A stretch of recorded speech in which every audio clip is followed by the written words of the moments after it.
or those are the areas that are most least likely to become injured for me. So this is kind of how I look at it, even with the genetics that we talked about earlier. We all have a kryptonite. We all have something that if something goes off plan, this is the most likely area that it's going to occur in. And so that's how I like to think about this. And so if we can determine that, then we can do our best to stay ahead and prevent those things from coming. So if someone I know has hip problems, we need to get ahead of that, and let's train the hips. Let's put a little extra attention to strengthening those hips. And then that's going to help everything else. And so for myself, I mean, ankle's not necessarily a muscle, but there's things you can do for ankle mobility and my feet, starting with shoes. I got shoes that are a little more stability that helps with my inward pronation. It's a very small detail, but it makes a huge difference. Yeah. And so that's the thing that both the 9-to-5er and the we can say the weekend warrior athlete or the overtrained athlete. Yeah. It's really doing a thorough, deep audit of yourself. Absolutely.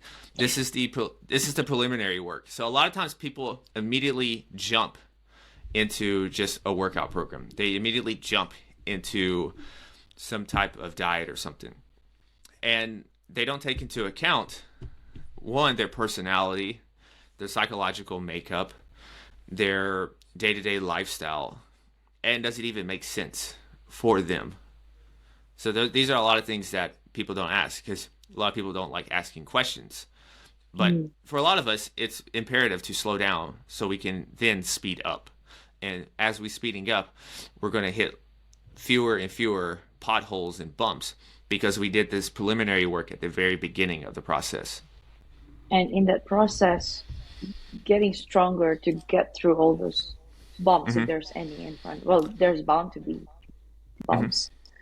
Yeah, and so when you're thinking about working out, when you're thinking about training, I know a lot of times we think about the aesthetics, we think about the outside appearance. Yeah. But really and truly, you're building resilience. How we're gonna look at summer bod. How we're gonna look at the beach, the summer bod, the beach, the bikini, the swimsuit, and all that stuff. Yeah, the dress or whatever. Yeah.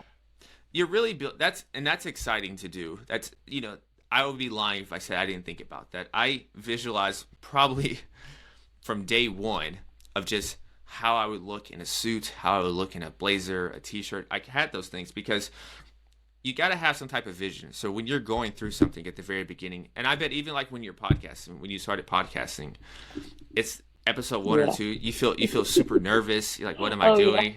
Yeah. Who's going to listen to this? I feel nervous. There's so many things, right? Yeah. But you could think about this, but you could think about the vision. You could think about the destination of where you're going, and that's enough excitement to get you through. So whatever gets you excited, do that. But realize at the end of the day, though, back to the training, is that you're building resilience. It's not really about avoiding getting sick, avoiding getting injured.